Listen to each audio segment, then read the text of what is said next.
어떤 갈망은 상상에서 멈춘다. 하지만 어떤 갈망은 실제로 누군가의 피를 부른다. 이번 에피소드는 단순한 괴담이 아니다. 뱀파이어라는 존재를 진심으로 믿고 그 정체성에 스스로를 일치시키며 현실에서 범죄를 저지른 인간들의 이야기다. 이들은 코스프레가 아니었고 환상에 머물지 않았다. 그들의 욕망은 피의 형태로 현실을 물들였고 그 결과는 항상 끔찍했다. 일부 현실이 된 환상 로드 페럴 사건. 1996년 미국 켄터키주 17세의 청소년 로드 페럴은 자신을 뱀파이어라 믿었다. 그는 자신이 500년을 살아온 고대 뱀파이어 베셀이라고 주장했으며 비슷한 성향을 가진 또래들을 모아 뱀파이어 클랜을 만들었다. 이들은 서로의 손목을 절개하고 피를 마시며 결속을 다졌다. 하지만 그 의식은 곧 폭력과 살인의 길로 나아간다. 페럴은 친구의 부모를 살해하고 피를 마시는 범행을 저지른다. 현장에는 V자 모양의 피 낙석, 고문 흔적, 붉게 물든 욕실, 거울에 그려진 의문의 문양까지 남겨졌다. 수사관들은 그는 범죄자가 아니라 신념에 따라 움직이는 사이비 종교 지도자에 가까웠다고 평가한다. 페럴은 법정에서도 뱀파이어임을 부정하지 않았고 결국 종신형을 선고받는다.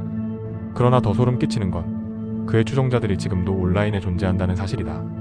이부 의식과 신앙 알레한드로 파스쿠알 사건. 2002년 스페인 마드리드 외곽의 수도원. 한 신부가 실종된 후 며칠 뒤 성당 내부에서 피해 젖은 십자가에 묵혀 시신으로 발견된다. 범인은 알레한드로 파스쿠알, 전직 수도사. 그는 카톨릭 교리와 고대 뱀파이어 전설을 융합한 자신만의 종교를 만들어 성스러운 피를 갈망하는 의식을 수년간 준비해온 인물이다. 그의 일기장에는 이런 문장이 반복된다. 무죄의 피만이 나를 구원한다. 나는 피로 다시 태어난다. 그는 동일한 수법으로 최소 3명을 살해했고 신문 중 나는 단지 신의 목소리를 따랐을 뿐이라 진술했다. 사건 이후 그는 정신병원에 수용되었고 그가 남긴 교리문은 지금도 다크웹을 통해 유포되고 있다. 산부 집단의 이름으로 브라질의 피해 3인조. 2005년 브라질 상파울루. SNS를 통해 연결된 3명의 젊은이는 피해 계약을 맺는다. 이들은 한 여성을 납치하여 룸 문양을 새기고 고대의식이라며 그녀의 피를 나눠 마신다.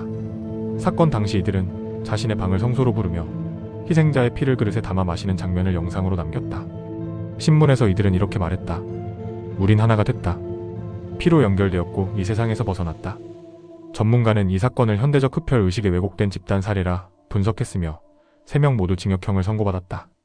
사부 잊혀진 사건들. 루마니아와 일본의 어둠. 루마니아 무덤 도굴자의 사랑.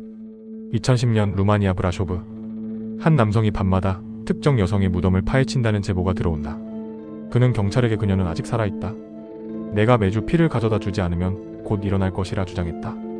놀랍게도 그 무덤은 수백 년 전 실제로 흡혈귀로 낙인 찍혀 말뚝 박힌 시신의 것이었고 시신은 부패되지 않은 상태였다. 그는 법정에서도 그녀는 나를 기다리고 있다고 말했고 결국 정신병원에 수용되었다. 일본 오사카 붉은 방 사건. 2016년 일본. 다크웹의 붉은 방이라는 사이트에서 실제 범죄 영상이 유포되며 사회적 충격을 일으킨다. 피해자는 미성년자였으며 피를 흘리는 장면이 연출된 그 영상은 뱀파이어 커뮤니티에서 숭배 대상이 되기도 했다. 용의자는 카미츠키라는 이름의 20대 남성. 그는 구속되기 전까지 팬층을 형성하고 있었으며 인터뷰에서 말했다. 사람들은 내가 진짜 피를 마신다고 하면 무섭다고 해. 근데 그게 날 살아있게 해주는 유일한 거야. 오브 심리와 신체의 경계.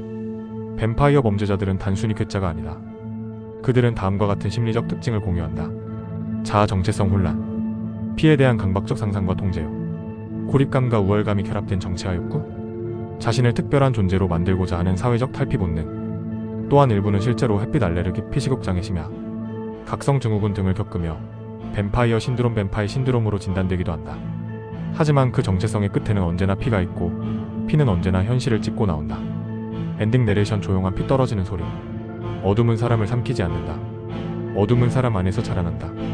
그들이 그저 허구의 괴물이었다면 우리는 오늘 이야기를 할 필요가 없었을 것이다. 다음 에피소드에서는 전 세계에서 발굴된 진짜 흡혈귀 무덤, 그 안에 묻힌 자들의 비밀을 파헤친다. 로그인 미스터리를 구독하고 공포와 현실이 겹치는 지점으로 함께 걸어가주세요.